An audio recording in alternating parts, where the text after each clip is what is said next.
Saint میں پاکستان تحریک انصاف کی اس وقت سب سے زیادہ سیٹیں ہیں. جو آپ نے کہا کہ اوپن بیلٹ کا، یہ پرائم منسٹر عمران خان کا ویژن ہے کہ ہم دھاندلی پہ بلیو نہیں کرتے، ہم ہارس ٹریڈنگ کے خلاف ہیں، ہم بکرا منڈی کے خلاف ہیں. سینٹ میں اگر آپ نے پیسے دے کے، جیسے یوسف رضا گیلانی صاحب جیت کے گئے ہیں، اگر آپ نے پیسے دے کے اور ضمیر خرید کے لوگوں کو سینٹ میں بھیجنا ہے، تو کسی نے کیا ہی اچھا کہا تھا کہ پھر آپ سینٹ کا نام جو ہے کون بنے گا، کروڑ پتی رکھ دیجیے گا، یہ نہ کہیے گا کہ وہاں پہ سینیٹرز آتے ہیں. تو اوپن بیلٹ کے ہم لوگ حامی ہیں. سینٹ کے جو چیئرمین ہیں سعادت سنجرانی صاحب انشاءاللہ ضرور جیتیں گے، کیونکہ پہلے کے بھی وہ چیئرمین ہیں، بڑے پاپولر ہیں. اور میں سمجھتی ہوں کہ اصول میں یہی ہونا چاہیے کہ آپ کو اپنے چھوٹے صوبے جیسے بلوچستان ہے، جیسے کے پی ہے، آپ کو ان کو مین سٹریم پالیٹکس میں، اور جو نیشنل انسٹیٹیوٹ ہیں، جو اسٹیٹ کی علامت ہے جیسے سینٹ، اس میں ہمیں ان کو ضرور حصہ دینا چاہیے. بلکہ میرے تو تمام لوگوں سے، جتنے بھی سینیٹرز ہیں، ان سے اپیل ہے کہ دیکھیں وہ بلوچستان سے اگر سینٹ کا چیئرمین آ ہی گیا اور وہ بڑے اچھی طریقے سے سینٹ کو چلا رہے ہیں، تو ان کو آپ ووٹ دیجیے. جہاں تک اوپن بیلٹ کی بات ہے کہ آگے اگلا الیکشن اوپن بیلٹ پہ ہونا چاہیے، ہم تو اس کے حامی ہیں، ہم نے اس کی اسٹرگل کی ہے. ہم سپریم کورٹ میں بھی گئے، ہم اسٹینڈنگ کمیٹیز میں بھی گئے، ہم اسمبلی میں بھی گئے، ہم سینٹ میں بھی گئے، اور ہم نے اسٹرگل کی، ہم نے کوشش کی. ہم الیکشن کمیشن میں بھی گئے کہ ہر وہ طریقہ کیا جائے جس میں دھاندلی نہ ہو، ہر وہ طریقہ کیا جائے جس میں خرید و فروخت نہ ہو. تو اگر سینٹ کا الیکشن ہی آپ نے اوپن بیلٹ کے ذریعے کروایا ہے، تو پھر الیکشن کمیشن جو ہے، جو کہ دھاندلی کے ذریعے جو فیڈریشن سے یوسف رضا گیلانی وہ بنے ہیں سینیٹر، ان کو ڈیسیٹ کر دیں، ان کا بھی اوپن بیلٹ کر دیں، صادق سنجرانی صاحب کا بھی اوپن بیلٹ کر دیں. میڈم اجالا نے سارا گنج جو ہے وہ الیکشن کمیشن پہ ڈال دیا ہے، حکمت عملی بنائی ہوئی ہے. دیکھیں، ہمیں اس طرح کے گند یا اس طرح کے الفاظ نہیں استعمال کرنے چاہیے. ہمارے نیشنل انسٹیٹیوشن ہے، نیشنل انسٹیٹیوشن میں prime minister Imran Khan institution سے یہ ڈیمانڈ کرنا ہے کہ آپ اپنے حصے کا جو ہے وہ کام کیجیے. یہ کوئی غلط یا انکانسٹیٹیوشنل چیز نہیں ہے. الیکشن کمیشن کا کام ہے کہ فری اینڈ فیئر الیکشن کرے، اور اس کے علاوہ ہر وہ طریقہ کار ہو کہ جس کے ذریعے دھاندلی کا خطرہ ہو. تو پرائم منسٹر عمران خان نے جو خدشات ظاہر کیے وہ بالکل درست انہوں نے ظاہر کیے ہیں، کیونکہ یوسف رضا گیلانی کے بیٹے علی حیدر گیلانی کی ویڈیو لیک ہوئی تھی، جس میں وہ باقاعدہ ووٹ کے تقدس کو پامال کرنے کے طریقے بتا رہے تھے، اور وہ یہ بتا رہے تھے کہ آپ نے کون سا نشان لگانا ہے جس کی وجہ سے پھر ہم آپ کو پیسے دے سکیں. اور دوسرا ان کی جو ایک اور منسٹر ناصر شاہ کی ویڈیو بھی ہے، وہ باقاعدہ پیسے بتا رہے تھے کہ کیا کیا ہم آپ کو دیں گے. تو اس کی تحقیق ہونی چاہیے. یہ الیکشن کمیشن کو اس کو حصہ بنانا چاہیے تحقیقات کا. دوسرا جو ہے ہارس ٹریڈنگ کا جو خطرہ ہے وہ تو ثابت ہو گیا. آپ نے جہاں تک بات کی کہ ہمارے ممبران، میرا سوال تو یہ ہے کہ جب وہ ممبران، ابھی پرائم منسٹر عمران خان نے جو ووٹ آف کانفیڈنس جو لیا ہے، تاریخ میں یہاں پہ کونسلر اپنی کرسی نہیں چھوڑتے. یہ پہلا جیدار اور بہادر پرائم منسٹر ہے جس نے اپنی کرسی کا کہا. حالانکہ ہم نے تو ہائیسٹ ہمارے سینیٹر اس وقت سینٹ موجود ہے، پھر بھی انہوں نے ایک سیٹ کی وجہ سے کہا کہ ہمارے جو ووٹ کم ہوئے، میں ووٹ آف کانفیڈنس لیتا ہوں. تو اس میں تو ہمارے 176 سے زیادہ الٹا 178 ہو گئے.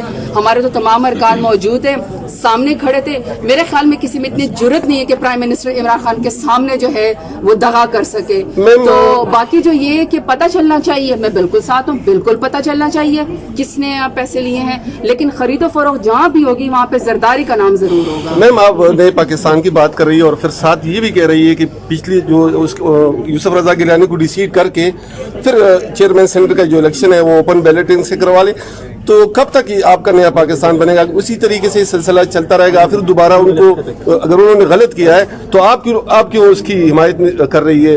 اگر غلط کا کیا مطلب ہے؟ غلط تو انہوں نے کیا ہے. دیکھیں نا، میرے پاس ریزنز اگر آپ سمجھتی ہیں. نہیں، میں سمجھتی نہیں ہوں. یہ ایسا ہے، یوسف رضا گیلانی کو نااہل قرار دے دیا سپریم کورٹ نے، ٹھیک ہے. پھر اس کے بعد جو ہے جب وہ ایلیجڈ جول تھیف کا جب FIA نے ان سے فرسٹ لیڈی جو ٹرکش تھی ان سے وہ جو ہار ان سے برآمد ہوا تھا، اس کے بعد جب اب یہ جتنا سینٹ کے الیکشن میں ہوا، دیکھیں عدد اکثریت کس کے پاس ہے؟ پاکستان تحریک انصاف اور ان کے الائز کے پاس ہے. ووٹ صرف اسی میں کیوں چورے ہوئے ہیں؟ اور ہماری جو خاتون سینیٹر فوزیہ ارشد صاحبہ، ان کے کیوں پورے ہوئے ہیں؟ اس کا مطلب ہے کہ اس ایک سیٹ کے اوپر دھاندلی ہوئی ہے اور وہ مانتے ہیں.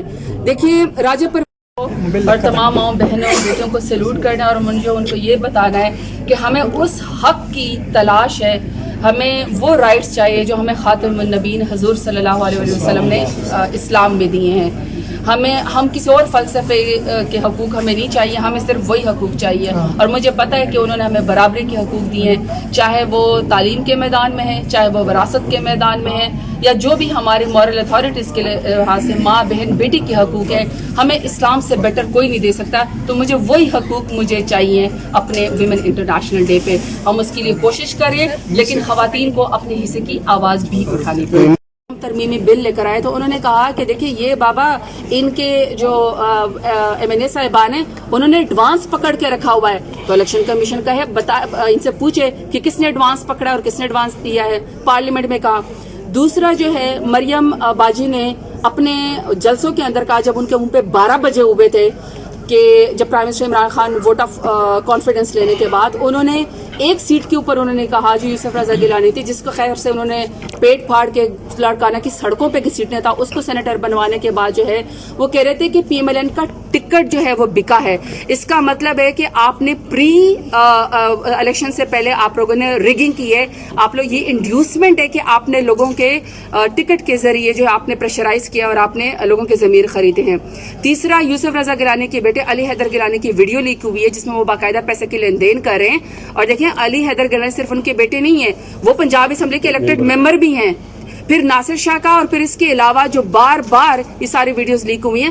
تو ہم کہہ رہے ہیں کہ جو شخص دھاندلی کے ذریعے اپنی عدد اکثریت نہ ہونے کے باوجود یہ بھی, اور اس کے علاوہ جو پچھلی دفعہ کے پی حکومت سے جب بہرامند تنگی اور سینیٹر روبینہ خالد ان کے بھی الیکشن کمیشن کو اور سینٹ کے جو چیئرمین صاحب ہیں ان کو ان کی سسپینڈ کر دینی چاہیے ممبرشپ. 7 ووٹوں کے ساتھ آپ کس طرح سینیٹر بن گئے کے پی کے ساتھ؟ تو یہ تو ایک دھاندلی کی سیریز ہے, ہارس ٹریڈنگ کی سیریز ہے. اس سے تو میں نے کہا کہ پھر وہ ٹھیک ہے. اپوزیشن تو خالد اپنا گورنر پنجاب کے بارے میں بھی کہہ رہی ہے کہ جس طرح آپ نے روبینہ خالد اور بہرامند تنگی کی بات کی, تو چودھری سرور کے پاس بھی تو مطلوبہ تعداد نہیں تھی, اپوزیشن کا کہنا ہے, تو وہ کیسے سینیٹر بنے؟ سوال سی بھی تحقیقات ہونی چاہیے. میڈم ساتھ ساتھ یہ بھی بتائیے, مردان میں ایک یونین کونسل سے 4 سینیٹرز منتخب ہو گئے ہیں. عمران خان کا وہ دیکھیے سوال تو یہ کرنا چاہیے کہ سندھ میں جو ہے وہ پی پی پی کی حکومت ہے. سندھ کا مجھے ایک سندھی یا ایک مجھے مہاجر بتائے جو سندھ سے سینیٹر تک منتخب ہوا ہو. سارے کے سارے باقی صوبوں سے ہوئے ہیں, تو سندھ کے لوگوں کا حق کہاں چلا گیا؟ پنجاب سے ہم نے اپنے تمام ورکرز کو ٹکٹیں دی ہیں جو بلا مقابلہ جیت گئے, ان اپوزڈ بیسکلی جیت گئے. کے پی کے اگر آپ دیکھیں ہمارے سارے کے سارے ورکرز پی ٹی آئی کے فیسز ہیں. یہ بات کی ڈبیٹ ہے کہ کون کس کونسلر کے علاقے سے تھا, یا لیکن تھے تو وہ سارے کے سارے پی ٹی آئی کے ورکر. بلوچستان میں بھی آپ ہمارے دیکھ لیں, فیڈریشن کے اندر بھی اگر آپ دیکھیں فوزیہ ارشد صاحبہ ہماری پی ٹی آئی کا فیس ہے. تو سوال تو آپ کو دوسروں پہ اٹھانے چاہیے جو اس کے ہیں, پی ایم ایل این کے ہیں, جو ساری جگہوں سے ہار گئے, صرف جو پنجاب سے سیٹ جیتی ہے ان میں کوئی قبضہ مافیا ہے, کوئی ان میں یتیموں بیواؤں کی زمینوں پہ قبضے کرنے والے لوگ ہیں, اور کچھ کو تو یہ بھی نہیں پتا تھا کہ ان کی جو خاتون سینیٹر کھڑی ہو رہی ہے وہ ہے کون, وہ خود انہوں نے نہیں پہچانا ہے. تو میں تو سمجھتی ہوں کہ پرائم منسٹر عمران خان کا تو ویژن ہی بڑا زبردست ہے کہ انہوں نے تمام اپنے لوگوں کو ووٹ دیا ہے, ان کو ٹکٹیں دی ہیں جو پی ٹی آئی کا فیس تھے, اور ہمیں بڑا اس بات کے اوپر فخر ہے. Thank you very much.